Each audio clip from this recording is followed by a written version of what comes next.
ABP News आपको रखे आगे। वित्त मंत्री निर्मला सीतारमण ने इस दशक का पहला बजट पेश किया। हमारे साथ बात करने के लिए भारतीय जनता पार्टी के सांसद डॉक्टर अनिल जैन। डॉक्टर साहब, आप तो खुद एक डॉक्टर रहे हैं और स्वास्थ्य बजट को लेकर बहुत ज़बरदस्त घोषणाएं की गई हैं। देखिए, ये बजट जो माननीय गृह मंत्री वित्त मंत्री जी ने पेश किया है, माननीय प्रधानमंत्री जी ने जिस प्रकार का देश को आगे ले जाने का लक्ष्य रखा है और आत्मनिर्भर भारत और आत्मनिर्भर स्वास्थ्य, ये दो चीज़ों पर सबसे बड़ा जोर था उनका और वो इस बजट में परिलक्षित होता है। बजट में स्वास्थ्य योजनाओं के लिए स्वास्थ्य के बजट को 137% बढ़ाना, ये एक बहुत बड़ी उपलब्धि है। 35,000 करोड़ रुपया वैक्सीनेशन के लिए अलॉट करना, देश के स्वास्थ्य के लिए। स्वास्थ्य ठीक है, स्वस्थ भारत होगा तो भारत समर्थ भी होगा, भारत सशक्त भी होगा। इसलिए ये सशक्त भारत के लिए, समर्थ भारत के लिए स्वस्थ भारत होना जरूरी है। माननीय प्रधानमंत्री जी के नेतृत्व में जो वित्त मंत्री जी ने बजट पेश किया है, ये बहुत ही स्वागत योग्य कदम है। इसकी जितनी प्रशंसा की जाए उतना कम। डॉक्टर साहब, आप कह रहे हैं कि बहुत स्वागत योग्य बजट है और विपक्ष कह रहा है कि देश को बेचने वाला बजट है, सब चीज़ बेचे दे रहे हैं। खुद अधीर रंजन चौधरी ने आरोप लगाया है। देखिए, ये बहुत सतही स्तर पर बात करते हैं।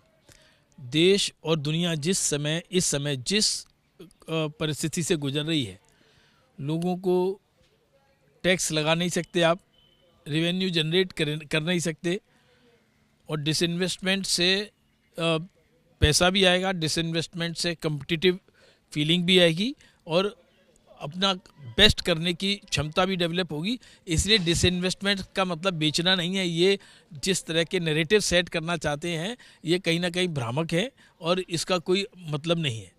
देश में जिस प्रकार से इंफ्रास्ट्रक्चर पर, क्योंकि ऐसे समय पर जब इकोनॉमी में गिरावट रहती है तो इंफ्रास्ट्रक्चर पर खर्चा करना, अर्थात लेबर बढ़ेगी, इंजीनियर का काम बढ़ेगा, स्टील बढ़ेगी, स्टील में लगने वाले तमाम मजदूर काम बढ़ेंगे, सीमेंट पे काम करने वाले लोग बढ़ेंगे और साथ में जो इंफ्रास्ट्रक्चर डेवलप किया जाता है, चाहे रोड बनाए, चाहे पुल बनाए, चाहे बिल्डिंग बनाए, इन सब में जो काम करने के लिए लेबर और इंजीनियर लगेंगे तो एक बड़ी मात्रा में एम्प्लॉयमेंट जनरेट होता है और पैसा घूमता है।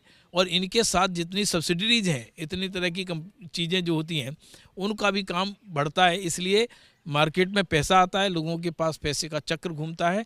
इंफ्रास्ट्रक्चर, ये नोन फैक्ट है कि इंफ्रास्ट्रक्चर में पैसा खर्च करने का अभिप्राय है देश को इस ग्लूमी इकोनॉमी से निकालकर अच्छी इकोनॉमी की तरफ ले जाना, जो वित्त मंत्री ने किया है और ये बहुत ही दूरदर्शितापूर्ण कार्य किया है।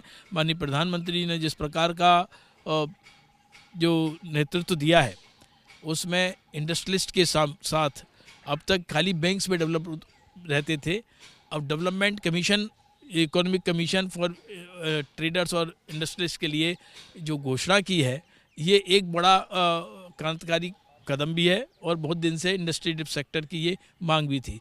तो इस प्रकार सारे पहलुओं को ध्यान में रखकर बजट बहुत अच्छा बजट है और जो नेशनल संतुलित बजट मांग, निश्चित रूप से प्रोग्रेसिव बजट है, संतुलित बजट है और आज की परिस्थिति में इससे अच्छा बजट नहीं हो सकता।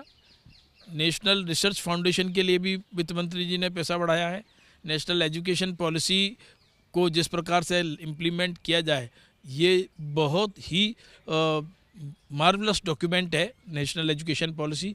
मैं इससे जुड़ा भी रहा हूँ और पीछे हमने 17 प्रदेशों के एजुकेशन मिनिस्टर्स की मीटिंग भी की थी, हाउ टू इम्प्लीमेंट दिस। तो इस प्रकार से देश को प्रगतिशील बनाने के लिए, आगे ले जाने के लिए, और इसीलिए मुझे लगता है कि सेंसेक्स में भी भारी उछाल आया है। ज़्यादातर ट्रेड ऑर्गेनाइजेशंस ने या इंडस्ट्री सेक्टर ने भी इसका, कॉरपोरेट सेक्टर ने भी इसका स्वागत किया है और लेबर रिफॉर्म्स के बारे में भी इसमें पर्याप्त चर्चा है। लेबर के माध्यम से लेबर का खुद का जीवन ठीक हो और उसके माध्यम से देश का जीवन ठीक हो, इस बात की भी चर्चा है। तो मुझे लगता है कि ये बहुत प्रोग्रेसिव और बहुत समयानुकूल, बहुत अच्छा बजट है। डॉक्टर अनिल जैन थे, साफ तौर पे कह रहे हैं कि ये एक संतुलित बजट है, एक अच्छा बजट है। इस समय इस बजट की मांग थी। कैमरामैन कपिल मिश्रा के साथ नीरज पांडे, एबीपी न्यूज़, दिल्ली।